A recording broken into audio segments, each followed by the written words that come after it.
Everyone, it's Jen from You So Much, and here I am in the final stretch of my 30-day challenge. Woohoo! For those of you that don't know, I have been doing 30 days of videos in a row, and so it's been quite a challenge for me, but I have been really getting a lot faster editing and having a really great time coming up with new styles of videos for you all, including like today's style, which is a little bit more of a vlogging style, kind of conversational.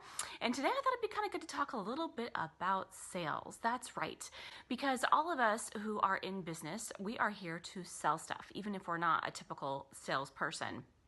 And I actually had this conversation with a client recently because I wrote some copy for her, and she wrote me back with some, some edits and some suggestions, as all my clients do. It's really a collaborative process because, I'll have some creative ideas based on the things that they tell me about their business and about their ideal customer. And then of course, things come up that they just neglected to tell me or they didn't know about, or certain things that they want their voice to sound like, etc., etc. So it's a really fun process for me. It's one of the things I most enjoy about copywriting is working on it with my clients together. And so anyway, but one of the comments that she had was that she felt that it was a little bit too salesy. And I kind of rolled my eyes a little bit, only because it's a common thing that I hear from clients. To me, it's kind of funny. The whole reason why you're having copy on your website or on a sales page or in an advertisement, right, is to sell something. And so the word salesy is kind of a relative term. Now, obviously, you kind of maybe don't want anything written sort of like a typical car ad. And even saying that kind of makes me cringe a little bit, because there are some car ads that are absolutely fantastic that aren't quote unquote salesy. But again, salesy, what does that mean? You actually do want to sell something. Otherwise, your website is basically just an online business card. You want it to actually work for you. What you want it to do is to attract your ideal client to you so that you can sell to them. And selling in itself is a beautiful thing, right? If you think about it, you're giving value to somebody and they're paying you for it because they really want it. They want that thing that's going to help improve their life and make it better and make their fantasies come true. And that sounds really maybe a little bit dramatic, but it's really the truth. When you're buying something, you're buying it to improve your life, to be that person that you want to be, to have that thing that's making your life better. Selling to that person who really wants your product and service is almost like a spiritual thing, because they really need you. They need you to improve their life. And so when you are reaching out to that person and you're selling to them on your website, you're doing them a favor and you're doing yourself a favor. And so if you can think of it in that way, it helps really reframe what's going on, because a lot of times I think what's happening here is more of a mindset issue than anything else. And the thing is, if you think about it, we love to buy stuff, right? We love to have our new toys. We love to discover new things that can improve our life, like the newest chocolate that's at the grocery store for me, or the newest song that came out on iTunes by your favorite artist, or that new book that came out, or that new shirt that you just really love the style, or that new baseball hat that you can wear on a Saturday morning, right? There's all these little things that we buy, and we enjoy doing that. We enjoy buying these things that improve our lives. And really the key is to write something that is truly empathetic to your customer. If you are understanding what journey they're going through, if you're understanding their struggles, what they want to achieve in their life, right? If you understand those things and you're speaking to those things, whether it's on your website or on an email or in a TV ad, any of those things, if you're really truly being able to empathize with them, then yes, you are selling to them because they really feel understood. They feel like that you actually do know how to improve their life. And if you're not doing those things, then you really are truly being what I would typically call salesy. And the funny thing is, my client had sent me a website as sort of an example of what she was kind of going for. And her clientele is sort of a more upscale, prestigious clientele.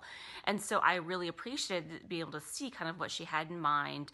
It was another competitor of hers that was doing something similar to her, not exactly, but in this sort of same line of work. But the problem with the website that she sent me was it was all about that client. It was all about them. It said, this is what we do. This is the experience that we have.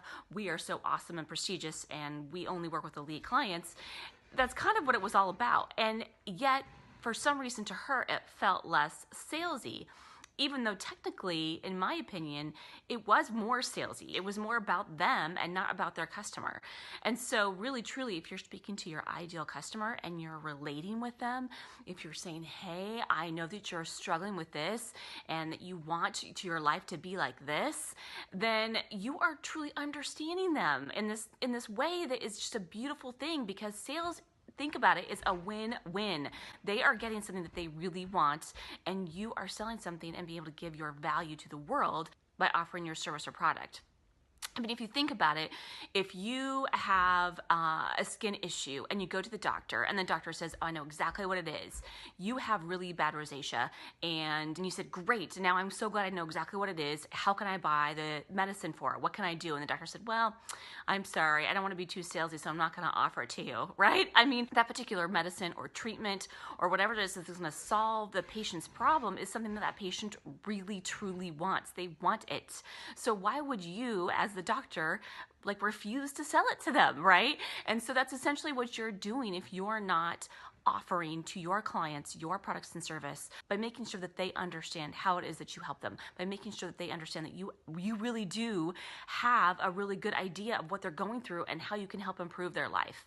So being salesy is basically mean that you're selling something, which is the whole reason why you're hiring a copywriter in the first place. It's the whole reason why you have a website up. It's the whole reason why you're running those TV commercials, or you're putting an ad in the paper, or you're sending out an email to your clients, right?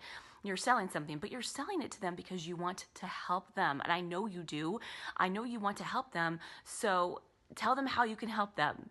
Sell that to them by doing that. It's a beautiful thing.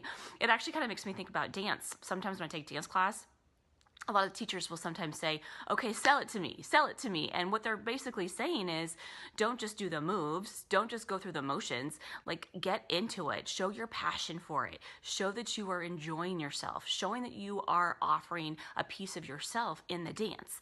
And that's essentially what you're doing when you're selling something to your client. You are putting your passion into it, right? You are showing that you have a piece of yourself in this, that you know you can perform for them, and that they're going to get something out of it. They're going to enjoy it, just like a dance performance. When I first started taking copywriting classes, one of my teachers said to me, Jen, you are more than a copywriter. And I was like, huh, what do you mean? And she said, you're more than a copywriter. You're like the best salesperson in the world. And you have to think of yourself that way, and you have to carry yourself accordingly. And I think that's true for you. Whatever it is that you do, whether you're a coach, or you're a nutritional consultant, or you're a fitness trainer, or you're selling pillows, you know, I've talked about that before. Whatever it is that you do, you are more than that, right? You are the person that is helping your customers improve their lives. And so you should treat yourself accordingly. You should treat your product and service accordingly, right? You have this thing that they want. You are a professional. And yes, you are selling it to them. You are making their fantasies come true. And that makes you special. It makes you somebody who is like a miracle worker for your clients. I mean, if you think about it, what was the last thing that you bought that you really loved? Just think about it right now in your head. And then think about why is it you loved it so much. And then think about the other thing that you bought recently, right? I mean, there's a lot of things we buy in life because we are enjoying life. We are improving our life on a consistent basis, and we earn money so that we can spend money, so that we can have this exchange of energy from each other, because we all are giving each other value on this planet. And so selling something to somebody is essentially doing that. It's that trade of energy and of value and of love and passion. And so think of sales that way, and then the term salesy won't be so bad. By the way, if you want to be a little bit more salesy and understand your customer a little bit better, then I suggest you sign up for my free email course. It's called Story Juice, and it walks you through a customer's journey so you can empathize with them more, understand what they're going through, and how you help them with your products and services. I really appreciate you guys watching me today. As always, I would love any comments or thoughts you have. And the 30-day challenge is getting close to an end. So if you have any last-minute requests for a video or a topic, leave in the comments below. Even if it's too late to create a video for that, I am going to continue doing a vlogging style video when the 30-day challenge is over. Yes, I am. I'm going to pre-announce that right now. I don't know if I'm going to be doing videos every single day, but I'm definitely going to continue this with this style. And so yeah, I'd love to know what you think and any thoughts you have on a topic. All right, thanks you guys. We will see you again tomorrow. Have a fantastic day. Bye. Oh, and I think my cat wants to say hi. Say hi, kitty.